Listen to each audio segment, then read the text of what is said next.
Hello, everyone, and welcome back. Today I am talking about 5 things that you can do to help you keep your center while navigating media. This is social media, any kind of mainstream media, or even just general topics or events. We live in a day and age that everything is so polarizable, and I can't tell you how many times I have found myself wrapped up in a conversation because I got swept away by a trigger. And this is not a conversation that I even wanted to have. This wasn't something I wanted to do today. And so I think that if we can keep our center while navigating the media or current events, really, I should say, if we can keep our center there, then we sort of regain a bit of our lives back because we stop spending so much time fighting fights or having discussions that we don't exactly want to have. To be honest, I recorded this episode back in May, but we probably could have used it at the beginning of 2020. But here we are. It's better late than never. I hope you enjoy this episode.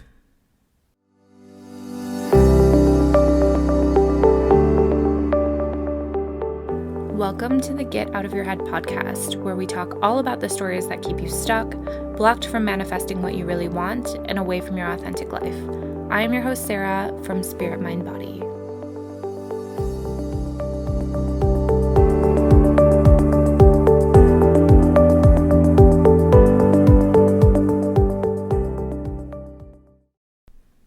Hello, you guys, and welcome back. I decided to do this episode, and maybe I should have done it a long time ago, because to be honest, it's something that I wish I would have had at probably the beginning of 2020. And I'm going to guess that it's something that you wish you would have had as well. So this episode is all about tips for navigating media, social media, mainstream media, and even in our conversations, the shocking political events that happen, things that are highly polarizable. It's all about navigating that stuff. And to be honest, it's not about changing your external environment at all. It's about checking in with yourself and checking in with your own internal environment. And I came to this because I posted on my Instagram stories a while ago, and I was talking about how we have inflated language nowadays. We say things that sound shocking, and in reality, they're not that. We're so quick to slap labels on people. We're so quick to use the most shocking language that we can think of in order to evoke a visceral response from people because it lures people in almost, you know what I mean?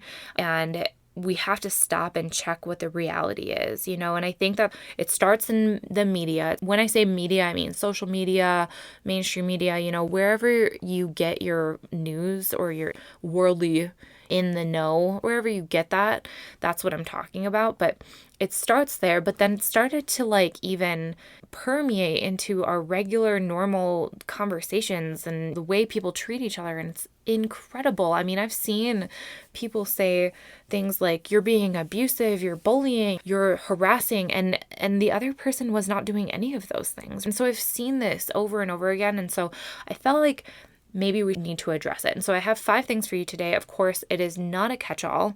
These things are never supposed to be gospel or anything like that. So take what resonates, leave the rest, add your own. These are things that I came up with that sort of help me navigate these things and what I hope, maybe can help you too. So the first thing that I have is check your energy.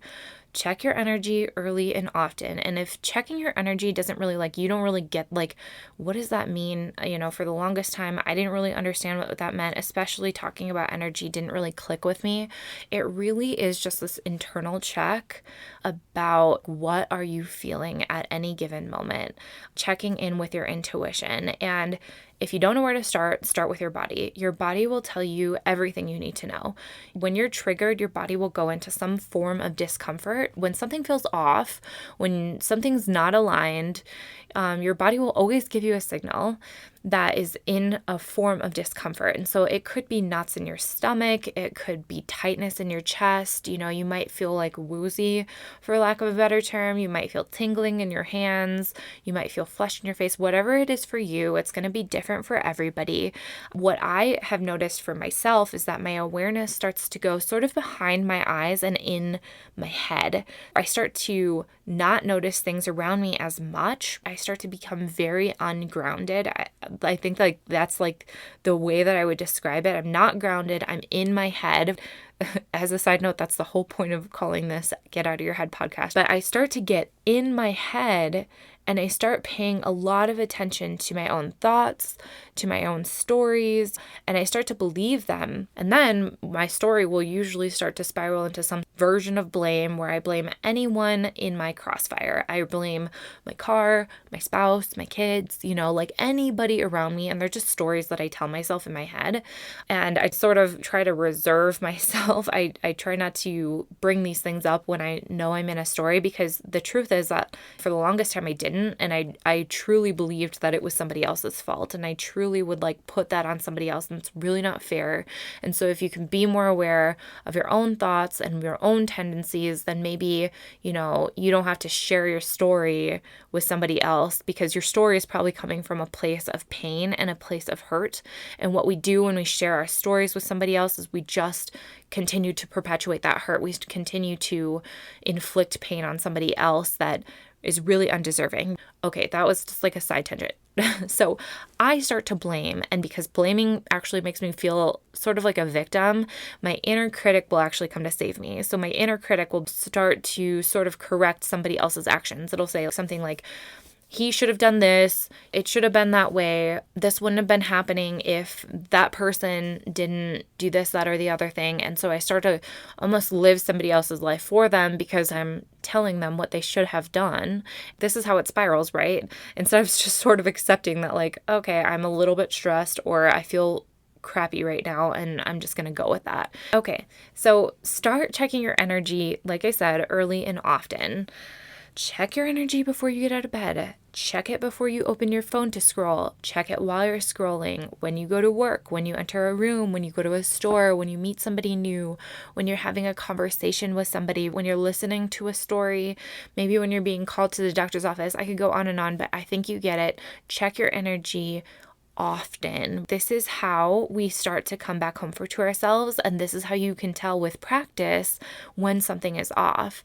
And to be honest, our minds are always analytical. They're always going to try to interpret our environment. It's always going to try to tell us a story about things. It's always going to try to, make sense of our world. And this is how we get our analytical mind really to work for us. We bring our awareness back to ourselves instead of placing it outside of ourselves, because what usually happens is like you can tell when something's off, but what you're going to do before, if you don't name it within yourself first, what you're going to do is say, that person's bad. That person is making me feel a certain way. That's where we become victims, really.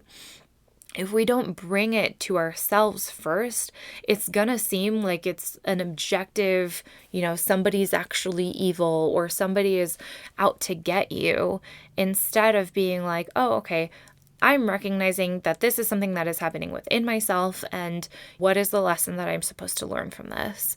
And I think that naming, in this case is very, very helpful. So you can say something like, this is high vibe, low vibe, this is aligned, this is not aligned, this feels good, this feels bad. But in naming, it's important to not put things into a box, because sometimes if we name it, it kind of goes back to what I was just talking about, is like, if I'm saying this feels bad, then I don't want to attribute my bad feeling necessarily to the thing in front of me. I could more so say, this feels bad, or this feels off, this doesn't feel aligned, and maybe I just need to put some distance between myself and this thing. And then when you do that, you reel your power back in, because things aren't outside of you making you feel a certain way. They don't have power over you because you are having power over yourself. Does that make sense? So checking in with yourself is all about knowing that you have all of the answers already.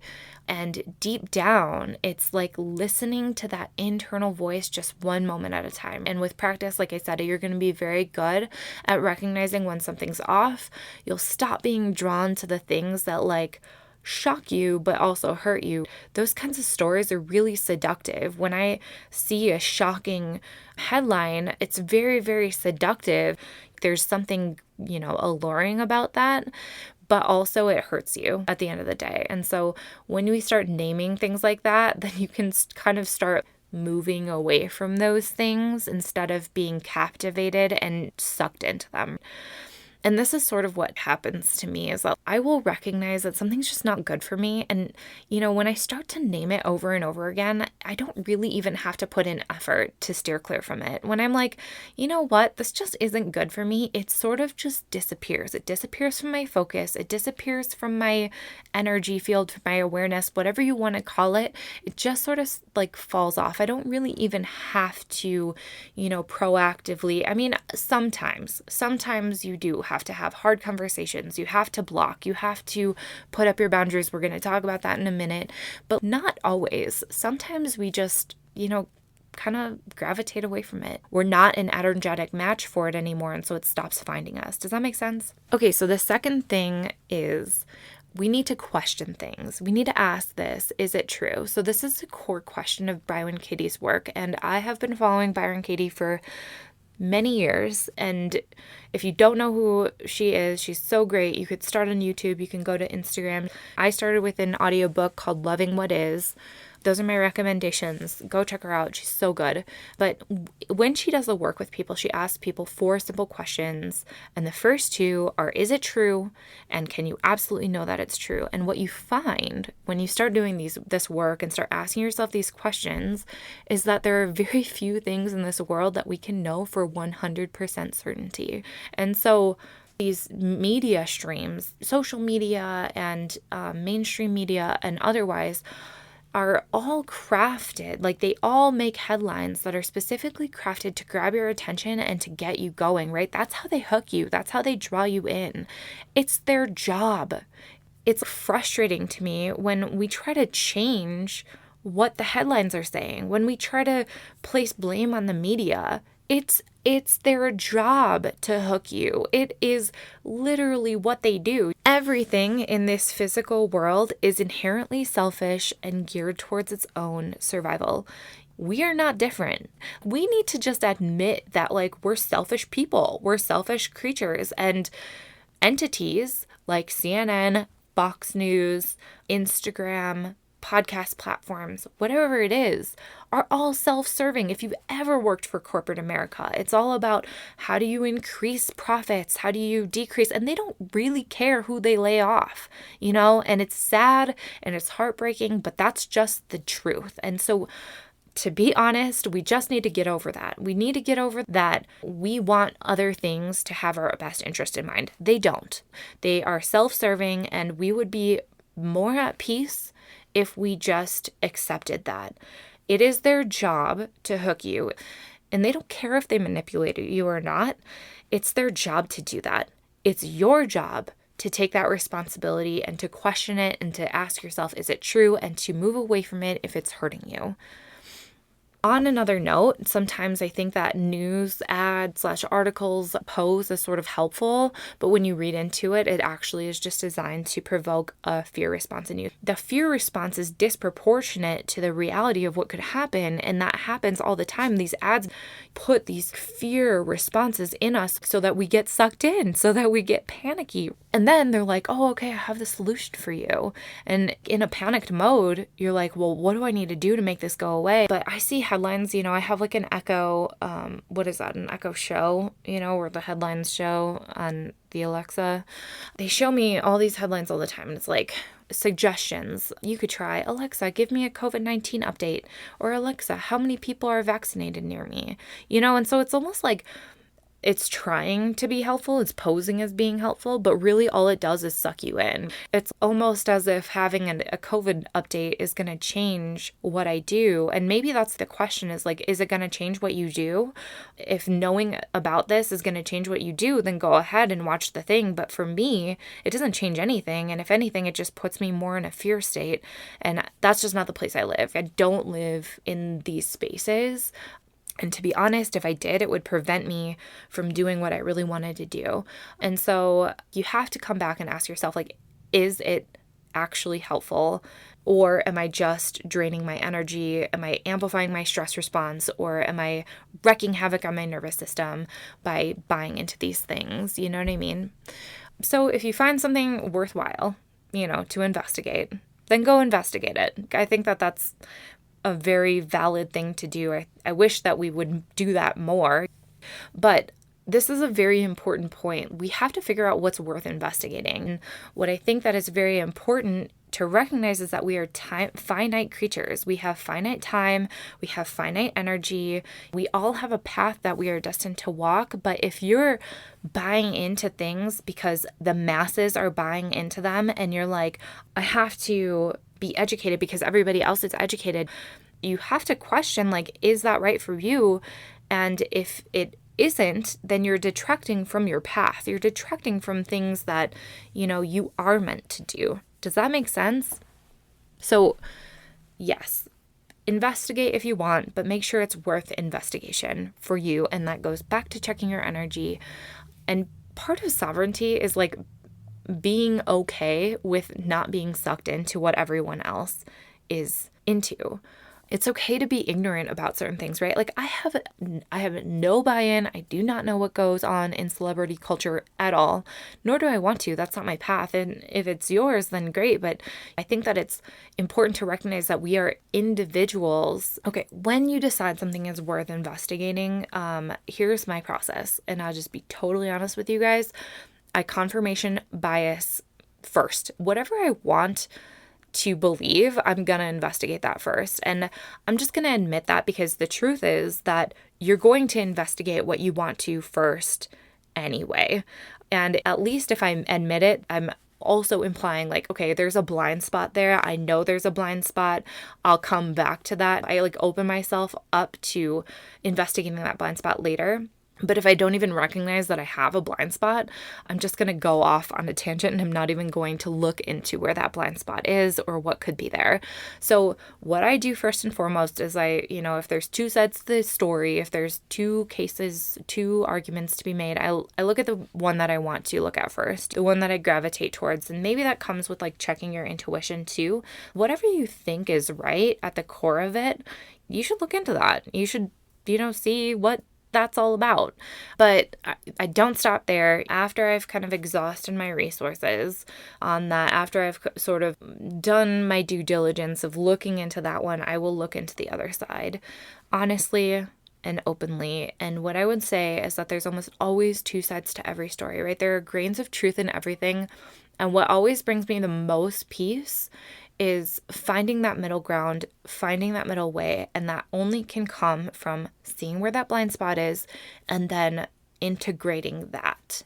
And I would ask you, when you go about researching, to really ask yourself, what is your motive for determining what's worth your time and energy? Because sometimes it's to prove somebody wrong on a controversial topic.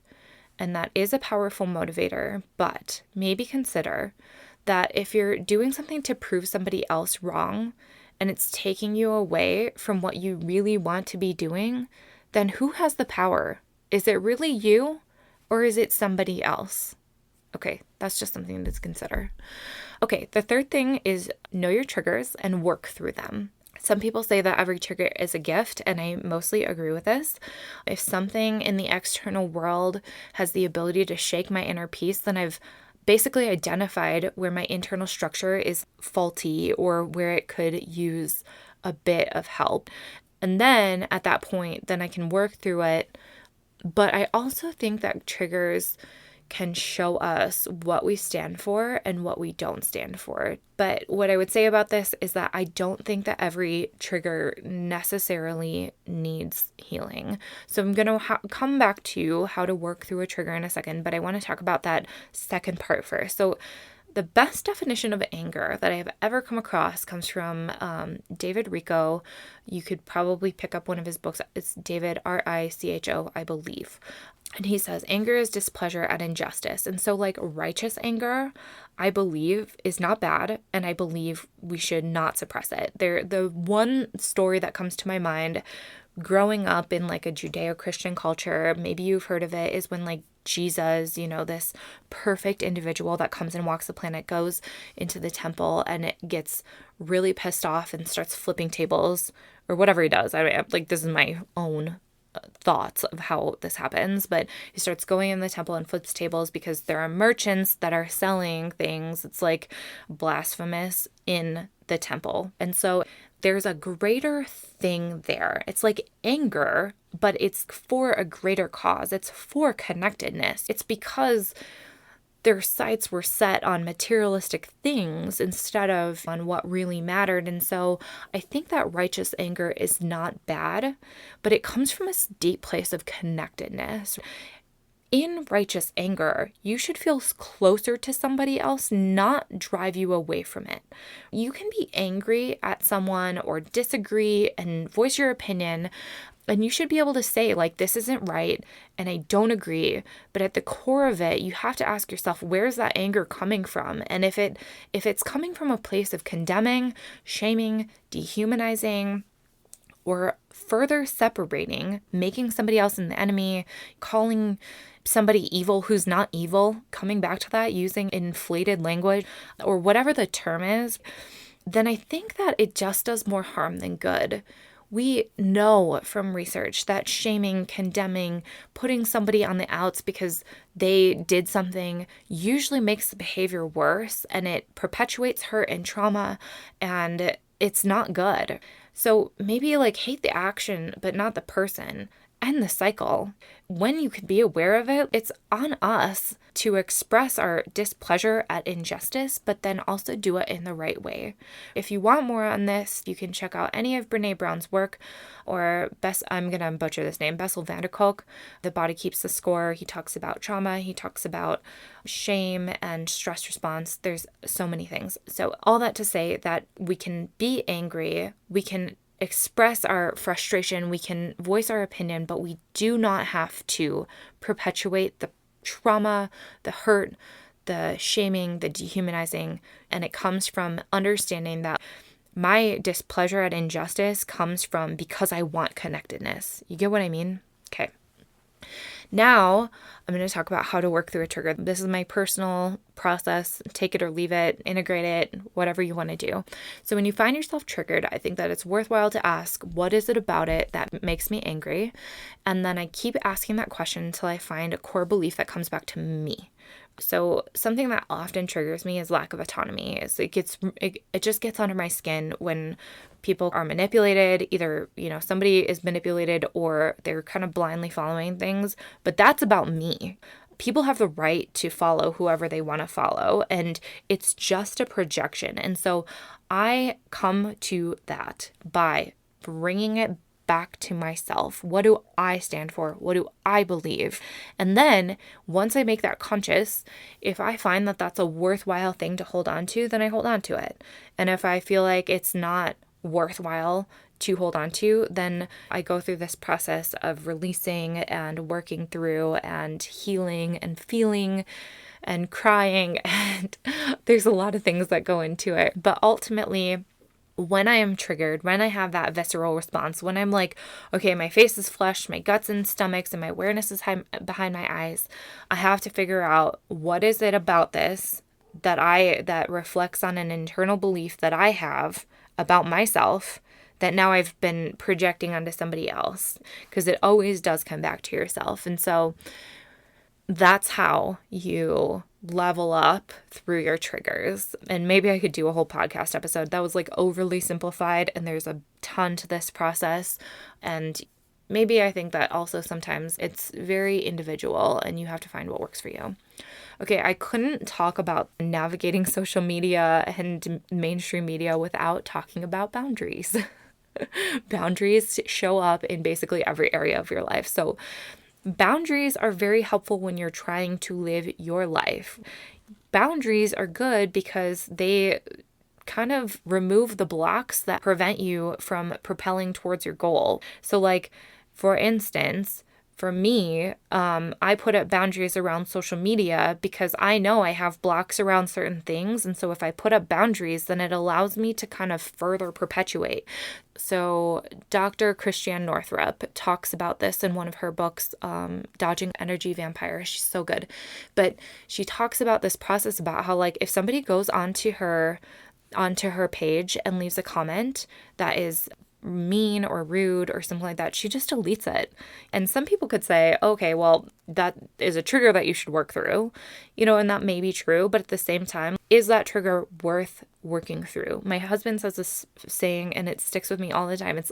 Is the juice worth the squeeze? You know what I mean? If you're going to do the work, is it worth it?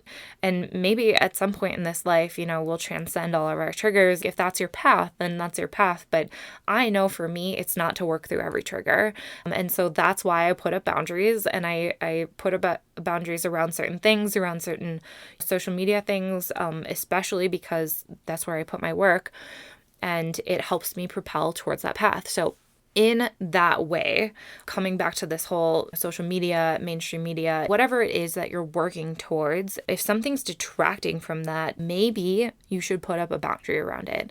And I talked about this in my body image episode, where boundaries are basically your personal set of yeses and nos. They come from you. They are not a catch-all. My boundary is not your boundary. And so we have to figure out what that is for us. And it comes back to checking your energy. When something makes you feel off and you're not about it, maybe if you can, put up a boundary. And if that boundary doesn't work, or if that trigger keeps finding you, then maybe it's time to work through it. I mean, it really is as simple as that. So here are some ideas. You can mute accounts. You can unfollow accounts if that feels right. You can be very aware of what news sources you're tapped into and the effect it has on you. If somebody in your house watches the news at a certain time, maybe you can ask them, can we watch something else? Or maybe you can say, like, I'm going to go into a different room at a different time, or maybe just tune it out. Like, there's a lot of different things that you can do. Maybe you make a rule for yourself where you disengage from conversations that are not healthy. And when you figure that out, you just say, you know what, I don't think this is going anywhere, and I'm just disengaging. Whatever your boundary is, they can look at like a lot of different things, but I would encourage us to all think about, what kind of boundaries am I going to set around the way that my news finds me? I want to say this because when I'm talking about shared spaces, obviously we live with people. My boundary does not have anything to do with manipulating another person. So I can ask somebody in my house, like, please don't watch the news when I'm home, but I have to honor their right to say, no, I don't agree. I have to honor their right to watch the news. So boundaries is not about manipulating other people to fit into our box or what we think we need. It's about doing what's best for us. And you can ask, but you also have to respect, like, if somebody's not into it, they're not into it, and you have to find a different way. The other thing to consider is that if you're trying to set boundaries and things keep finding you, things keep coming in, for lack of a better term, I would say it's because maybe you're still an energetic match to it. You have to go in and do the work and figure out, where am I still buying into this? Here's a good question for you. Ask yourself, where am I still getting pleasure, or where am I benefiting from this still? When you can find that thing that you're benefiting from, that's when you can say, okay, what is it about that I'm so drawn to, whatever, and then maybe you heal that. Does that make sense? And when you don't want it in your whole heart, soul, body, mind, everything, it might find you, but it won't bother you. When you're not bothered by it, you're not an energetic match to it. Okay, the fifth thing and the last thing that I have is perspective, perspective, perspective.